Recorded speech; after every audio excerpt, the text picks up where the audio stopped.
কিরে, কোথায় যাচ্ছিস? এই একটু কাজে, তোকে কল করতাম। ও আমাকে পারমিশন দিয়েছে ডান্সটা করার। পারমিশন? কোথায় রে তুই? আবার সেই নাচ নিয়ে বাড়াবাড়ি শুরু করেছিস? এনাফ। আমি কোথায় যাচ্ছি সেটা বলতে পারি, কিন্তু প্রমাণ করতে নয়। তুই ভালোবাসিস আমায়? তাহলে আমার স্বপ্নটা তো অসহ্য কেন তোর কাছে?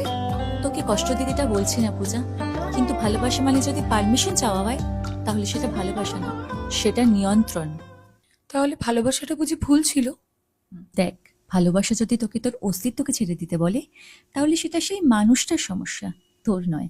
আর আজ তো তুই এক পা হেঁটিয়ে নিয়েছিস, এটাই সাহস। বলতো, আমরা তো কখনো বলিনি ওদের স্বপ্নটা ত্যাগ করতে, ওদের প্রফেশন চেঞ্জ করতে। তাহলে কেন বারবার আমাদেরকে বলা হয় আমাদের স্বপ্নটা ত্যাগ করতে? আমি বুঝেছি, স্বপ্নটা ভুল ছিল না, ভুল ছিল ওর কাছে আমার মাথা নোয়ানোটা।